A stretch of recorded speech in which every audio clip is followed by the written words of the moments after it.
Bonjour à toutes et tous, ici Cécile. J'espère que vous allez super bien. Et moi, je suis très contente de vous retrouver enfin sur YouTube pour discuter avec vous dans cet espace et puis pour vous parler des sujets qui me tiennent à cœur. Et vous savez, je crois que dans les sujets qui me tiennent beaucoup à cœur, il y a l'environnement et il y a surtout le sens de l'humanité et de nos vies dans le contexte qui est celui qu'on a aujourd'hui, de ce dérèglement climatique et de tout ce qu'on peut observer aujourd'hui. Ce dont je vais vous parler aujourd'hui un peu plus en détail, c'est de mon histoire avec l'écologie en quelque sorte, ou avec cette prise de conscience des enjeux climatiques et des enjeux du monde. Parce que, aujourd'hui, ça me touche énormément.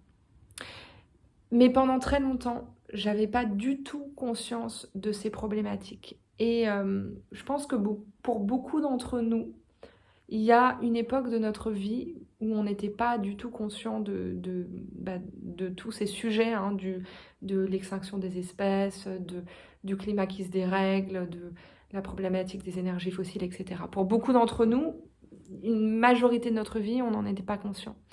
Et peut-être d'ailleurs que pour certains d'entre nous, c'est encore le cas aujourd'hui. Et c'est ok, parce que en fait, on arrive tous et toutes d'un contexte différent, avec une éducation différente, avec un système de valeurs qui nous a été inculqué différent. Et que donc on a été en contact avec des enjeux et des informations différentes. En ce qui me concerne, je vous donne mon exemple parce que je me dis que peut-être que pour les personnes qui sont encore un peu loin de ça, ça peut apporter des clés aussi, hein, juste de partager l'expérience et puis parce qu'ensuite j'ai envie que cet espace ce soit un lieu où on puisse se donner une direction, donner du sens à ce qu'on fait ou aussi trouver une forme de communauté et de joie dans le fait de faire vivre l'humanité et le monde aussi. C'est très ambitieux. Mais néanmoins, voilà, j'aimerais bien qu'on prenne cette direction-là. En ce qui me concerne, alors moi, la majorité de ma vie, je n'avais pas du tout conscience des problèmes environnementaux. Pas du tout. Je viens d'un milieu où on n'en parlait pas du tout, où ça n'était pas un sujet. Et je vous dis ça aujourd'hui parce qu'il y a quelques jours, j'ai vu un documentaire sur Arte. J'essaierai de trouver le lien et de vous le mettre dans la description s'il est encore disponible sur leur plateforme, qui parlait justement de l'histoire des enjeux climatiques et qui montrait que depuis le début des années 70, grosso modo, il y a plein de rapports et il y a plein de données qui prédisent en fait la situation dans laquelle on est aujourd'hui et la direction qu'on est en train de prendre, et la direction, et la situation dans laquelle on risque de se trouver dans les années à venir. Il y a plein d'informations disponibles depuis les années 70, il y a même des livres qui étaient publiés bien avant, mais au début des années 70, il y a vraiment des rapports scientifiques, les dirigeants étaient au courant, les entreprises étaient au courant, etc. Moi, je suis née dans les années 80, et pourtant, toute mon enfance, dans mon milieu, on ne parlait pas du tout de tout cela. Il y avait d'autres choses dont on parlait, d'autres sujets, mais ça n'existe pas. Ça n'était pas vu comme un problème, ou du moins ça ne nous concernait pas. Et, euh, et ça a duré toute mon enfance, et quand j'ai commencé mes études, et pourtant j'ai fait des études en sciences politiques, même dans le programme de mon école, hein, moi j'ai fait mes études à Sciences Po, eh bien on n'en parlait pas.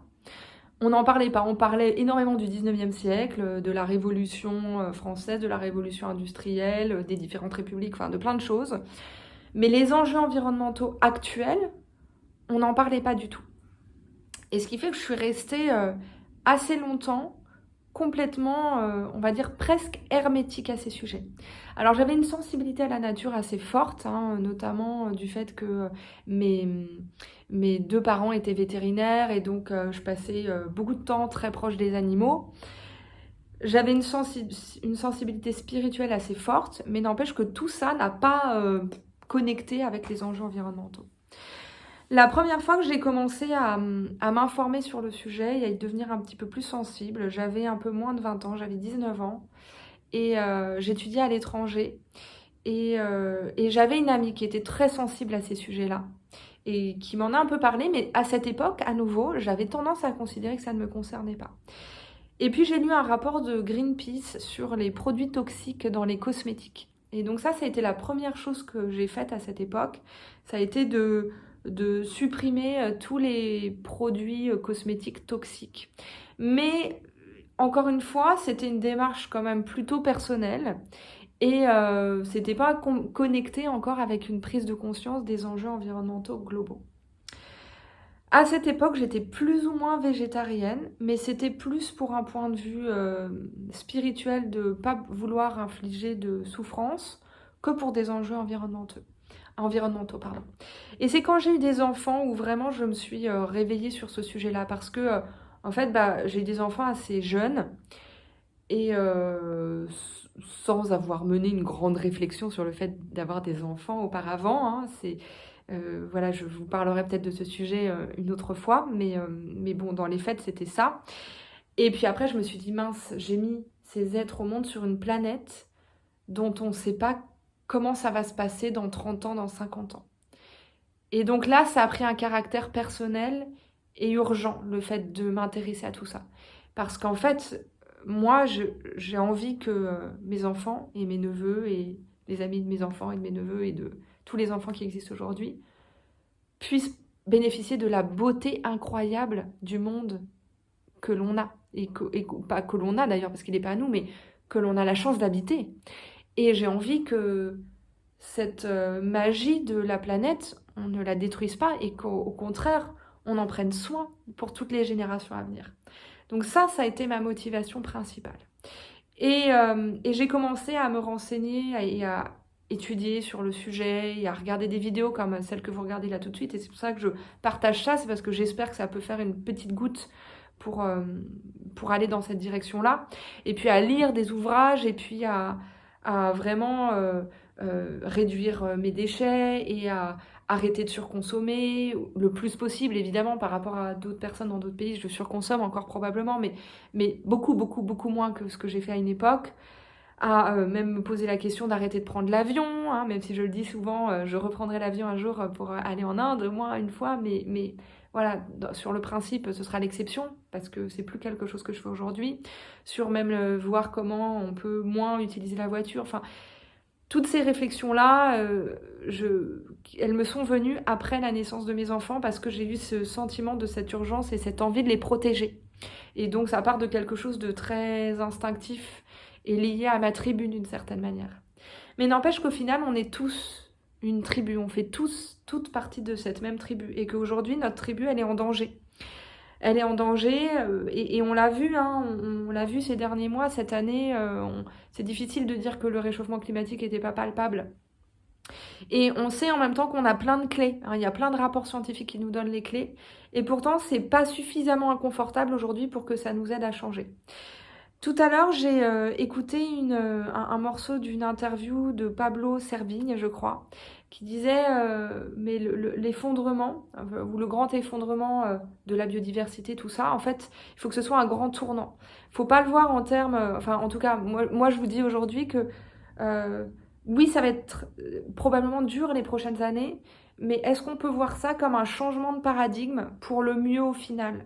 C'est-à-dire que ce qu'il expliquait aussi, ce qui était hyper intéressant, c'est que la société d'aujourd'hui, de la croissance économique, est une société de la décroissance du bien-être, de la santé et des écosystèmes. C'est hyper intéressant comme concept. On retourne le sujet en fait.